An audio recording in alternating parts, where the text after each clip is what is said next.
दोस्तों, स्वागत है आपका हमारे YouTube चैनल एकल हिस्ट्री सर्कल में। हम हिस्ट्री का टॉपिक लिए हुए थे। हिस्ट्री में हम पढ़ा रहे थे आपको मुग़ल साम्राज्य। मुग़ल साम्राज्य के अंतर्गत कल हमने शाहजहाँ को कंप्लीट किया था और शाहजहाँ के बाद आज हमारा टॉपिक क्या होगा, अगला शासक कौन है हमारा, तो औरंगजेब। आज हम औरंगजेब के बारे में जो भी महत्वपूर्ण फैक्ट होंगे वो पढ़ेंगे, जो वनडे एग्जाम में ज़्यादातर क्वेश्चन पूछे जाते हैं। तो आज का हमारा टॉपिक क्या होगा, औरंगजेब।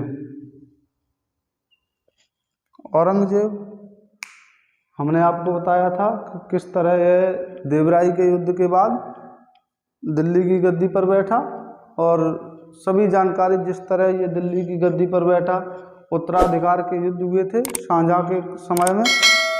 इसके भाई थे दारा शिकोह और शाह शुजा औरंगजेब। तो इनके मध्य जो युद्ध हुए थे उन्हें उत्तराधिकार के युद्ध कहा जाता है। और उसी के बाद देवराई का जो युद्ध हुआ था 1659 में, उसके बाद यह गद्दी पर बैठा था। इसका जन्म 1618 में हुआ था। औरंगजेब का जन्म कब हुआ था, तो 1618 में। औरंगजेब का जन्म 1618 में हुआ था।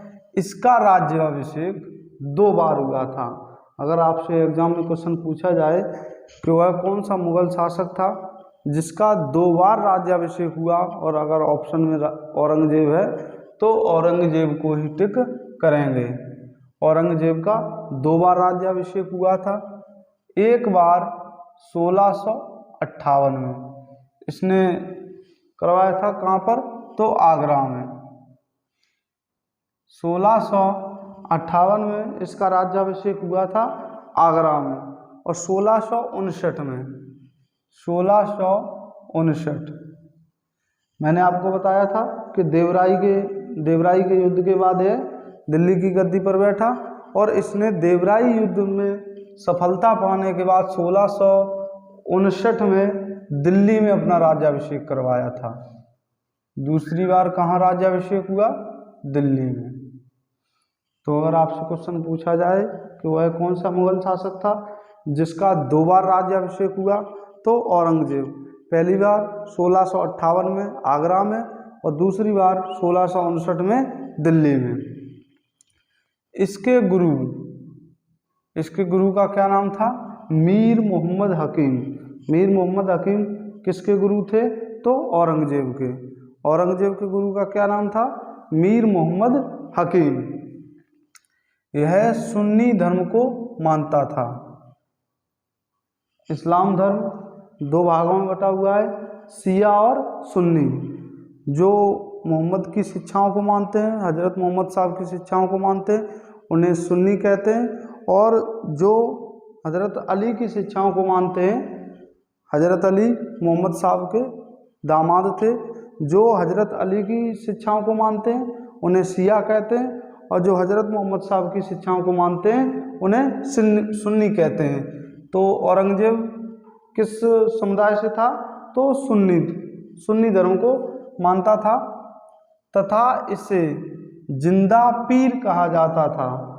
आप ये क्वेश्चन कई एक बार पूछा गया है, अधिक परीक्षाओं में पूछा जा चुका है कि वह कौन सा मुगल शासक है जिसे जिंदा पीर कहा जाता है, तो वह औरंगजेब है। औरंगजेब को ही जिंदा पीर कहा जाता है। औरंगजेब किस धर्म को मानता था, तो इस्लाम धर्म के अंतर्गत दो भागों में इस्लाम बटा हुआ है, शिया और सुन्नी। तो यह कौन से समुदाय को मानता था, तो सुन्नी समुदाय को। इसी के समय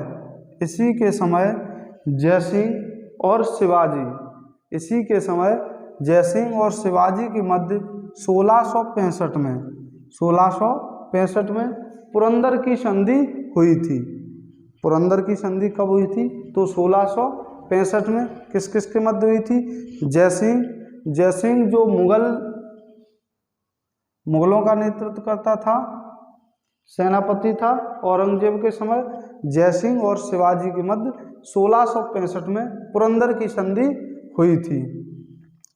1666 में 1666 में शिवाजी और औरंगजेब का पहली बार आमना सामना हुआ। पहली बार शिवाजी औरंगजेब के सामने आए और औरंगजेब ने शिवाजी को आगरे के किले में बंदी बना लिया था। औरंगजेब के सामने पहली बार 1666 में शिवाजी आए। शिवाजी और औरंगजेब का पहली बार सामना कब हुआ? तो 1666 में। कहाँ पर? आगरा में। तो आगरा में ही इसने आगरे के किले में जब इनका आमना सामना हुआ तो कुछ शर्तें रखी गई जो शिवाजी ने मना कर दी थी। उन शर्तों को मानने के लिए तो शिवाजी को बंदी बना लिया था औरंगजेब ने। औरंगजेब से एक क्वेश्चन पूछा जाता है कि शिवाजी को राजा की उपाधि किसने दी थी? राजा की उपाधि किसने दी थी? तो औरंगजेब ने। औरंगजेब ने शिवाजी को राजा की उपाधि दी थी। क्वेश्चन पूछा जाए कि राजा की उपाधि शिवाजी को किसने दी थी? तो औरंगजेब को। कैद करने के बाद, इन्हें कैद करने के बाद कहाँ रखा गया? तो जयपुर भवन में। क्वेश्चन कई एक बार पूछा गया है। जयपुर भवन। शिवाजी को जब औरंगजेब ने 1666 में कैद करवा लिया था, कैद करने के बाद शिवाजी को कहाँ रखा गया था? तो जयपुर भवन में।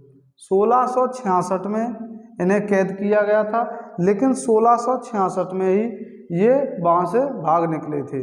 कौन? शिवाजी। उसके बाद सिख धर्म के 9वें गुरु थे गुरु तेग बहादुर। गुरु तेग बहादुर की 1665 में इसने हत्या करवाई थी। क्यों करवाई थी? क्योंकि इस्लाम धर्म न मानने के कारण। गुरु तेग बहादुर से इसने कहा कि आप इस्लाम स्वीकार करें वरना आपको मौत की सज़ा मिलेगी। लेकिन गुरु तेग बहादुर ने इस्लाम स्वीकार न किया और इस्लाम स्वीकार न करने के कारण 1665 में सिख धर्म के 9वें गुरु तेग बहादुर को इसने कत्ल करवा दिया, फांसी चढ़वा दी। इसने 1679 में जजिया कर को पुनः लागू किया था। 1679 में जजिया कर को पुनः लागू किया था। इसका मतलब किसी ने बंद किया होगा पहले। तो मुगल शासक था अकबर। अकबर ने, कौन था? अकबर, जिसने 1564 में जजिया कर को समाप्त किया था। जजिया कर को समाप्त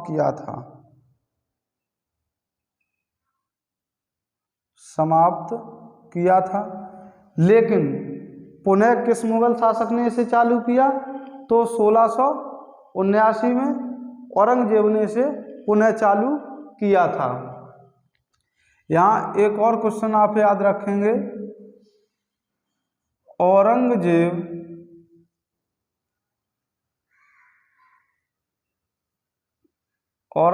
के शासन काल में सर्वाधिक हिंदू अधिकारी नियुक्त हुए थे। हिंदू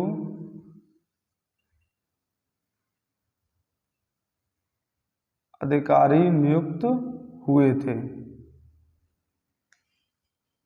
क्वेश्चन थोड़ा अटपटा है क्योंकि यहाँ औरंगजेब और हिंदू धर्म के प्रति थोड़ी विवाद मिलेगा। ज़्यादातर इसने मंदिरों को तोड़वाया। हिंदू धर्म के जो होली का उत्सव था उससे मनाने के लिए प्रतिबंध लगाया था उस पर। तो लेकिन अगर क्वेश्चन आपसे पूछा जाए कि किस मुगल शासक ने सर्वाधिक हिंदू सेनापति या फिर हिंदू अधिकारी नियुक्त किए थे, तो औरंगजेब ने। इसने 1679 में औरंगाबाद कहाँ पड़ता है? तो महाराष्ट्र में। औरंगाबाद महाराष्ट्र में बीबी का मकबरे का निर्माण करवाया था। कहाँ पर? तो औरंगाबाद महाराष्ट्र में। इसे जो बीबी का मकबरा है इसे द्वितीय ताजमहल या फिर काला ताजमहल,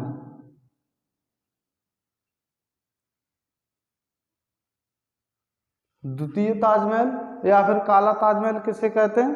तो बीबी के मकबरे को। और ये किसने बनवाया था? तो औरंगजेब ने। कहाँ बनाया? औरंगाबाद, महाराष्ट्र में। कब बनवाया था? 1679 में। इसने 1663 में सती प्रथा पर प्रतिबंध लगाया था। औरंगजेब ने 1663 में सती प्रथा पर प्रतिबंध लगाया था। 1685 में बीजापुर तथा 1687 में गोलकुंडा को अपने साम्राज्य में शामिल किया था।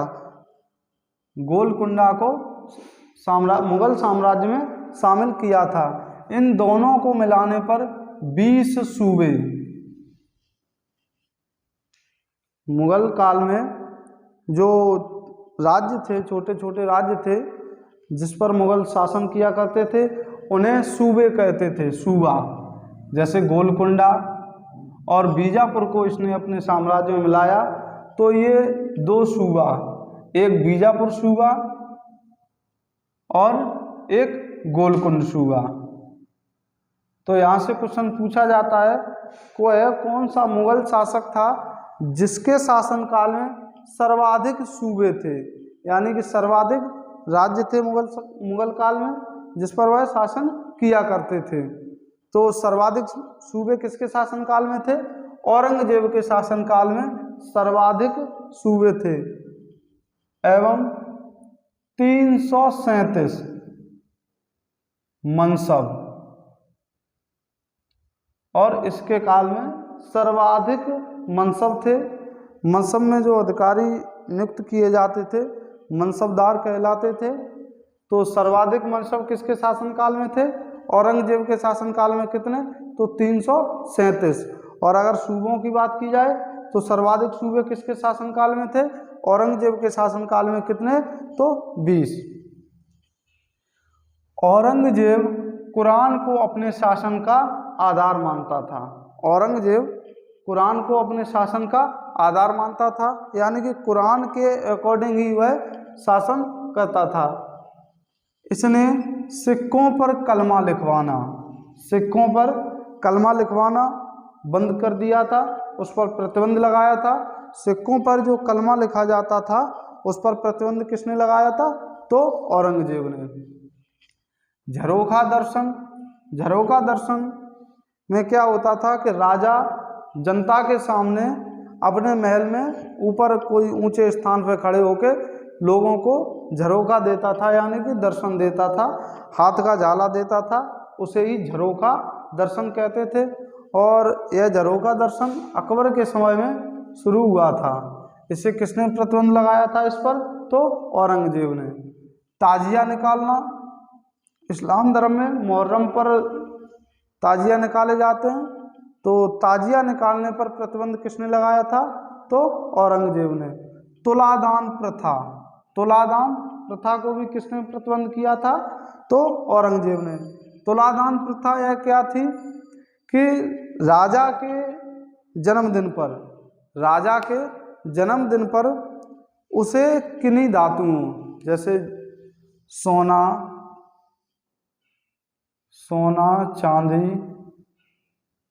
सोना, चांदी या फिर अन्य कोई भी धातु हो, तो इन धातुओं से राजा को तोला जाता था। उसे उपहार के रूप में जो भेंटें दी जाती थीं, उन भेंटों से राजा को तोला जाता था।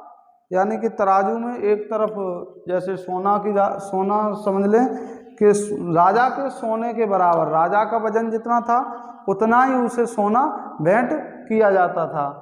यह प्रथा क्या कहलाती थी? तो तुलादान प्रथा। तुलादान प्रथा को किसने समाप्त किया था? तो औरंगजेब ने। औरंगजेब ने 1665 में मंदिरों को तोड़ने का आदेश दिया था। औरंगजेब ने 1665 में मंदिरों को तोड़ने का आदेश दिया था। कौन कौन से मंदिर इसने महत्वपूर्ण हैं जो तोड़वाए थे? एक सोमनाथ का मंदिर कहाँ है? तो गुजरात में। दूसरा विश्वनाथ मंदिर कहाँ है? बनारस। और तीसरा है केशव राय मंदिर, कहाँ? मथुरा में। केशव राय मंदिर को किसने तोड़वाया था? तो औरंगजेब ने। लेकिन यहाँ से एक क्वेश्चन बनता है कि वीर सिंह ने यह मंदिर बनवाया था किसके शासनकाल में? तो जहांगीर के शासनकाल में। जहांगीर के शासनकाल में वीर सिंह के द्वारा यह मंदिर बनवाया गया था। केशव राय मंदिर कहाँ पर? मथुरा में। लेकिन इसे किसने तोड़वाया? तो औरंगजेब ने 1665 में। फ्रैंकोइस बर्नियर औरंगजेब के चिकित्सक थे। फ्रैंकोइस बर्नियर कहाँ के निवासी थे ये? तो फ्रांस के। फ्रैंकोइस बर्नियर जो कि औरंगजेब के चिकित्सक थे, ये कहाँ के निवासी थे? तो फ्रांस के। एक बार 5 मिनट में इसका रिवीजन करते हैं, उसके बाद हम अपनी क्लास खत्म करेंगे। औरंगजेब 1658 को गद्दी पर बैठा और 1707 तक इसने शासन किया। इसका जन्म 1618 में हुआ था।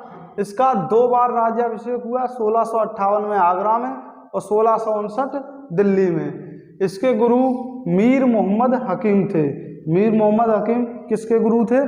तो औरंगजेब के। यह सुन्नी धर्म को मानता था।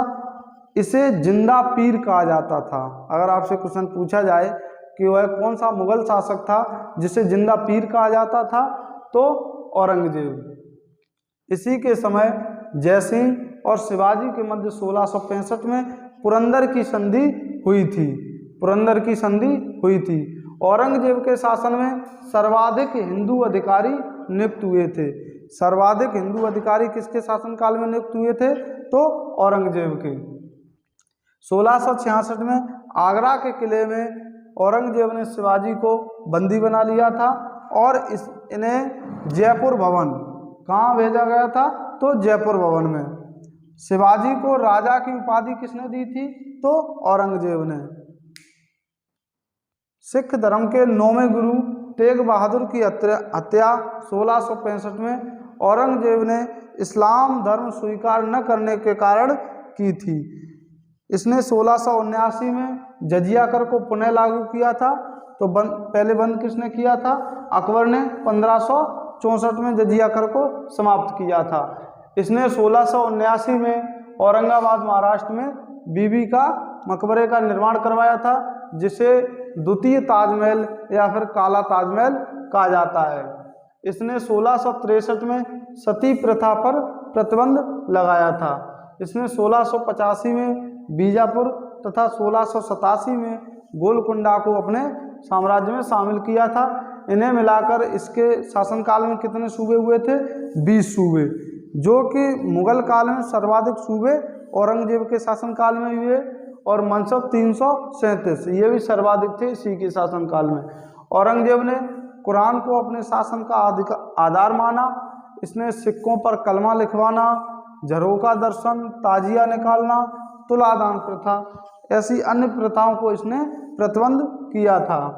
औरंगजेब ने 1665 में मंदिरों को तोड़ने का आदेश दिया था। सोमनाथ मंदिर गुजरात में, विश्वनाथ मंदिर बनारस, केशव राय मंदिर मथुरा।